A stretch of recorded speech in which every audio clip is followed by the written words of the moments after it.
Hello students, welcome to online class BA first year.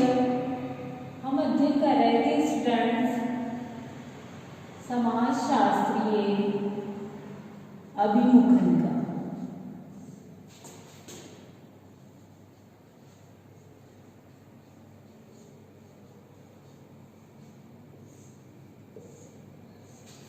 किसका अध्ययन कर रहे थे स्टूडेंट्स? हम समाजशास्त्रीय अभिमुखन, जिसके अंतर्गत पिछले वीडियो में मैंने आपको सिंपल अभिमुखन का अर्थ साथ ही साथ समाजशास्त्रीय अभिमुखन का अर्थ बताने का प्रयास किया था।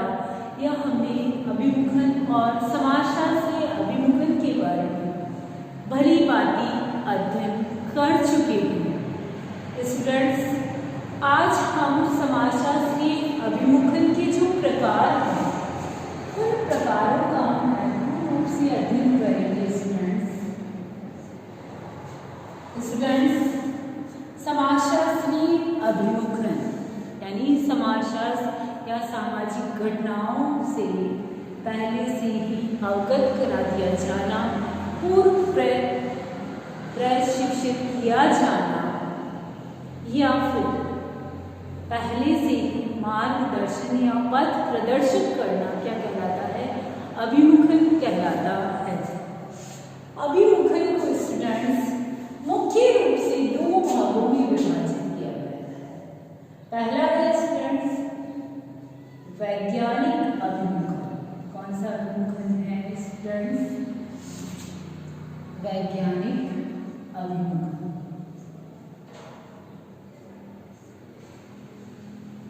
दूसरा स्टूडेंट्स है मानविकी अभिमुखन।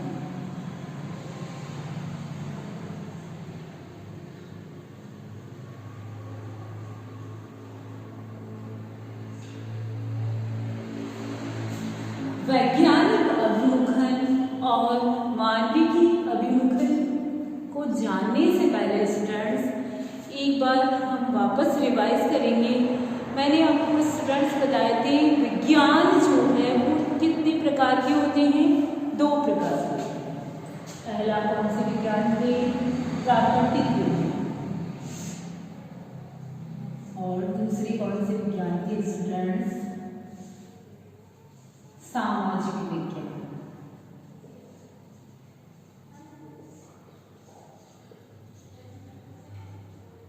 ठीक है, याद आ गया आपको? प्राकृतिक विज्ञान जो कि प्रकृति से संबंधित है और प्रकृति में जो सब कुछ होता है वो डिसाइडेड है, निश्चित है। यानी प्राकृतिक विज्ञान के अंतर्गत रसायन विज्ञान, भौतिक विज्ञान जो है उनके अंतर्गत एक बार कोई भी नियम या सिद्धांत जो है बन जाता है, उसमें कभी भी कोई भी परिवर्तन नहीं होता है। किंतु स्टूडेंट्स सामाजिक विज्ञान के अंतर्गत कौन सा विषय आता है स्टूडेंट्स? समाजशास्त्र आता है। किंतु समाजशास्त्र में ऐसा नहीं है। समाजशास्त्र में जैसे जैसे अनुसंधान होते रहते हैं, खोजें होती रहती है, तो उनमें भी जो नियम और सिद्धांत बने होते हैं स्टूडेंट्स, उनमें क्या होता रहता है? परिवर्तन होता रहता है।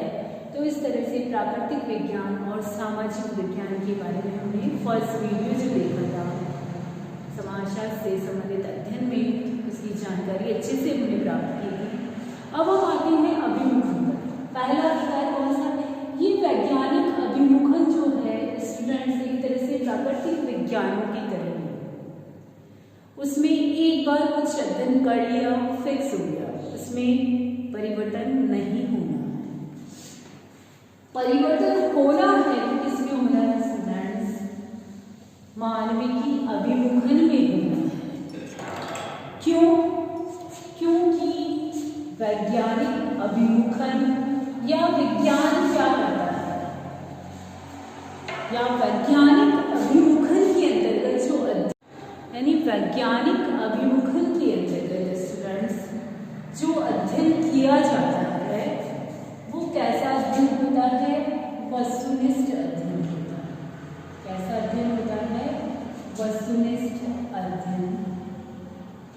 होता है। यानी वस्तुनिष्ठ अध्ययन हो सकते हैं या फिर यथार्थ अध्ययन भी हो सकते हैं स्टूडेंट्स, वास्तविक अध्ययन भी कहा जा सकता है उसे, और या एक वर्ड और जो है स्टूडेंट्स क्या है का अध्ययन भी कहा जा सकता है।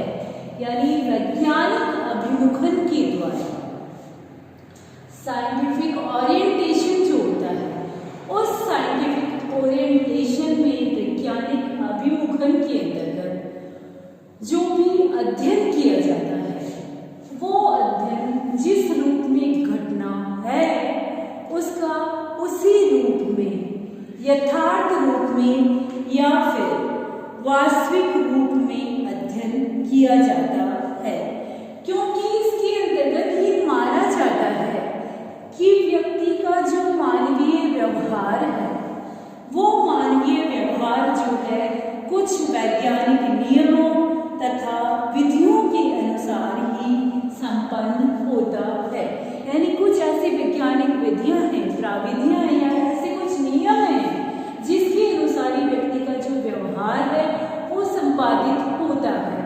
इसीलिए इसके अंतर्गत जो अध्ययन किया जाता है, जो वास्तविक यथार्थ क्या है का अध्ययन या फिर वस्तुनिष्ठ अध्ययन ही किया जाता है। क्योंकि वैज्ञानिक अभिमुखन के अंतर्गत ये कहा जाता है स्टूडेंट्स कि लोग जो हैं समान परिस्थितियों में समान रूप से ही व्यवहार करते हैं। साथ ही साथ उनका यह मानना होता है कि यदि व्यक्ति जो है समान परिस्थितियों में समान प्रकार का व्यवहार कर रहा है, तो उस व्यवहार में या फिर जो मानवीय आचरण है, उस मानवीय आचरण में किसी न किसी प्रकार का कोई न कोई कार्य कारण संबंध जो है अवश्य पाया जाता है। यानी जो कार्य होता है उसके पीछे कोई ना कोई कारण जो है वो अवश्य पाया जाता है, और उसी कारण को जानकर, उसी कारण के बारे में जानकारी प्राप्त करके क्या किया जा सकता है, भविष्यवाणी की जा सकती है। तो इसीलिए इसके अंतर्गत यानी वैज्ञानिक अभिमुखन के अंतर्गत जो भी अध्ययन कार्य किया जाता है वो विभिन्न वैज्ञानिक नियमों एवं प्राविधियों के अनुसार ही संपन्न होता है। क्योंकि जो वैज्ञानिक विधियां होती है या वैज्ञानिक प्राविधि होती है, जिसको कि एक समाजशास्त्री शोधकर्ता जो है, वो समाजशास्त्री शोधकर्ता जब किसी सामाजिक घटना या फिर किसी सामाजिक प्रक्रिया का अध्ययन करता है, तो वह उसकी अंतर्गत उस वैज्ञानिक विधि, वैज्ञानिक प्राविधियों या फिर वैज्ञानिक नियमों का प्रयोग करते हुए ही अध्ययन करता है। तो इसीलिए उसके अंतर्गत जो अध्ययन किया जाता है वो कैसा किया जाता है स्टूडेंट्स, वास्तविक एवं वस्तुनिष्ठ किया जाता है।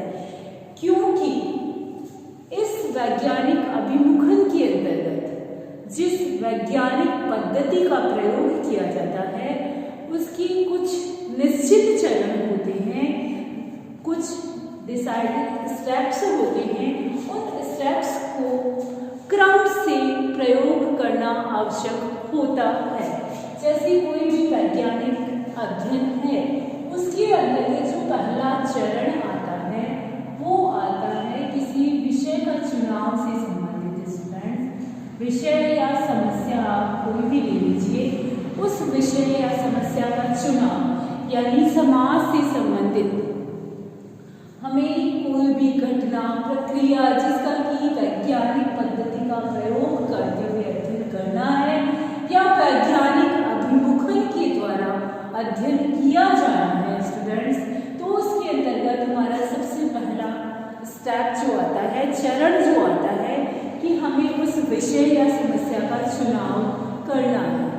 उसके पश्चात जो दूसरा स्टेप आता है संबंधित साहित्य का अध्ययन। तो स्टूडेंट्स, वैज्ञानिक अभिमुखन के अंतर्गत यदि वैज्ञानिक पद्धति का प्रयोग करना है तो उसके अंतर्गत यदि किसी अनुसंधानकर्ता का अभिमुखन किया जाता है तो दूसरा स्टेप या दूसरा चरण जो प्रयोग किया जाता है वैज्ञानिक पद्धति के अंतर्गत वो किया जाता है संबंधित साहित्य का अध्ययन। यानी जो हमारा विषय है, जो समस्या ली गई है स्टूडेंट्स, उस समस्या से संबंधित जो भी अध्ययन हो चुके हैं उन सब का अध्ययन करना किसी शोधकर्ता, अध्ययनकर्ता या फिर जो समाजशास्त्री विद्यार्थी है उसके अभिमुखन के लिए ये जरूरी होता है। सबसे पहला विषय का चुनाव करना और उससे संबंधित, उस विषय से संबंधित जो भी अध्ययन हो चुके हैं उससे संबंधित अध्ययन साहित्य जो उपलब्ध है उनका अध्ययन करके उनके बारे में जानकारी प्राप्त करना। तीसरा और महत्वपूर्ण चरण आता है जब समस्या या विषय का चुनाव किया जा रहा है संबंधित साहित्य का अध्ययन, तो उस समस्या को स्टूडेंट्स परिभाषित करना भी जरूरी होता है। सही तरीके से परिभाषित करना कि यदि आपकी जो समस्या है वो समाज की किसी एक निश्चित समस्या से संबंधित है, जैसे बेरोजगारी या बेकारी ले लीजिए आप व्यक्ति को, तो बेकार या बेरोजगार किसे कहेंगे? बेरोजगारी या बेकारी एक ऐसी दशा है जिसके अंतर्गत व्यक्ति को कार्य करने की योग्यता एवं क्षमता होते हुए भी कार्य नहीं मिल पाता है स्टूडेंट्स, तो उसे क्या कहते हैं? बेकारी या बेरोजगारी कहते हैं। तो इस प्रकार से हमें यदि इसका वैज्ञानिक अभिमुखन करना है, वैज्ञानिक पद्धति को प्रयोग करना है, तो मुख्य चरण के रूप में विषय का चुनाव या समस्या को परिभाषित करना, उससे संबंधित जो भी अध्ययन उपलब्ध है उन अध्ययन को देखना, पढ़ना, उनके बारे में जानकारी प्राप्त करना। साथ ही साथ स्टूडेंट्स, ये जो समस्या है, ये जो विषय है, उस समस्या और विषय से संबंधित एक उपकल्पना या परिकल्पना का निर्माण करना।